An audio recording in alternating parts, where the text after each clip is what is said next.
शाहिद खाकान अब्बासी की किस्सा गोई अरूज पर थी। वो सर्द आवाज में बोले, मस्जिद से वापसी पर हमने साराजीवो में बर्बादी देखी। इमारतें गिरी हुई थीं, दीवारों में गोलियों और गोलों के छेद थे।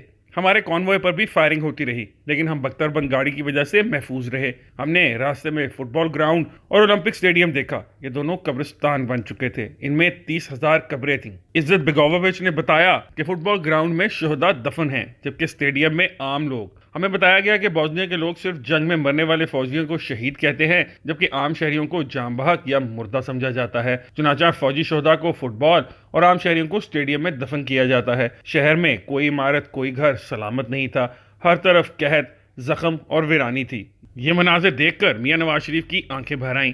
हम तीनों भी मगमूम हो गए। हम बहरहाल जैसे तैसे हेडक्वार्टर में वापस पहुंचे। मियां नवाज शरीफ ने इज्जत बेगोवोविच को $8.5 मिलियन का चेक पेश किया। इसने उठकर चेक वसूल किया और हमसे कहा, आप मेहरबानी फरमाकर हमें मुजाहिदीन ना भिजवाएं। आपके लोग इस सर्दी में नहीं लड़ सकते। हम लड़ने के लिए काफ़ी हैं। हमें सिर्फ पैसे, हथियार और खुराक चाहिए। आप हमें सिर्फ ये भिजवाएं। हमने इससे वादा कर लिया। इज्जत बेगोवोविच ने हमें एयरपोर्ट भिजवाने के लिए यूएन के कमांडर से बात की। वो बरतानवी था। वो बड़ी मुश्किल से राजी हुआ और इसने हमारे लिए आर्मर गाड़ी भिजवा दी। गाड़ी में नॉर्वेजियन सोल्जर थे। मैंने जिंदगी में इतने खौफजदा लोग नहीं देखे।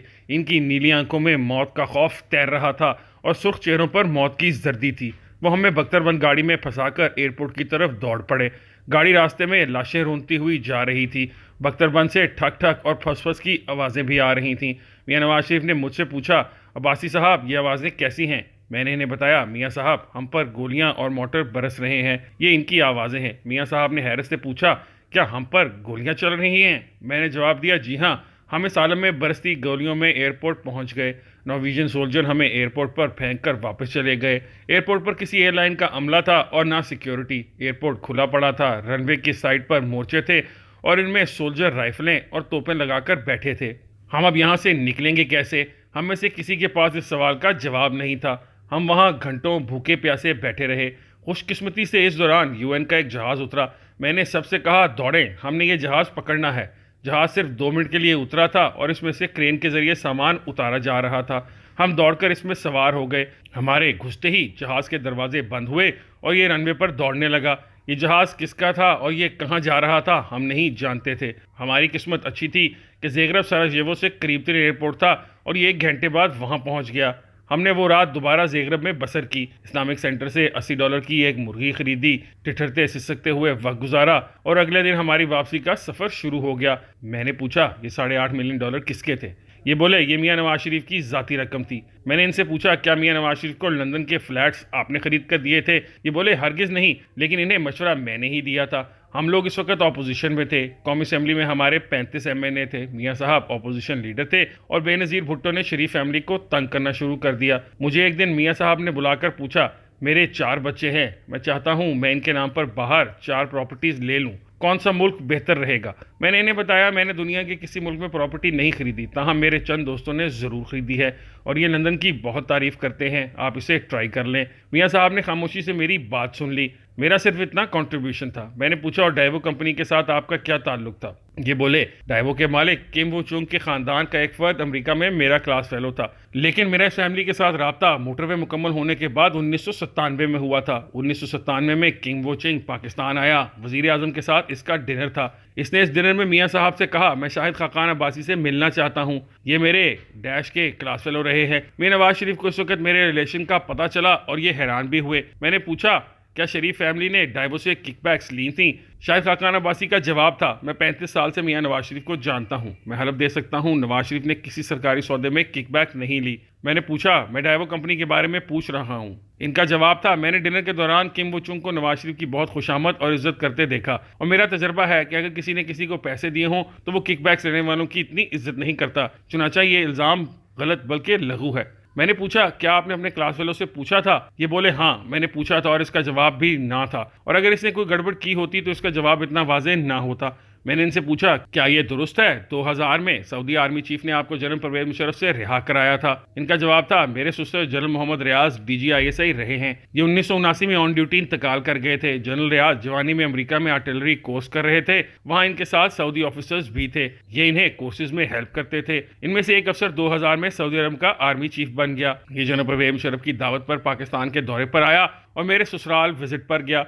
मेरी सास से इनकी मुलाकात हुई तो उन्होंने इससे मेरा जिक्र किया। वो सीधा जनरल परवेज मुशर्रफ के पास गया और इससे कहा, मैं शाहिद खाकान अब्बासी को अपने जहाज में अपने साथ लेकर जाऊंगा, आप इसे फौरी तौर पर रिहा करें।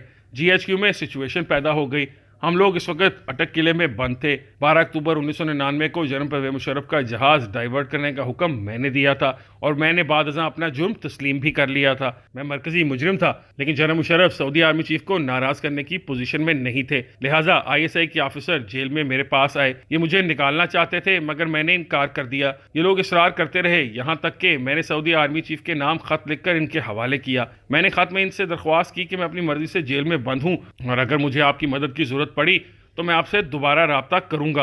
और यूं ये मामला टल गया। मैंने पूछा, आपकी सिफारिश फिर किसने की? ये बोले, मैं शहबाज शरीफ और गौस अली शाह लांडी जेल में बंद थे।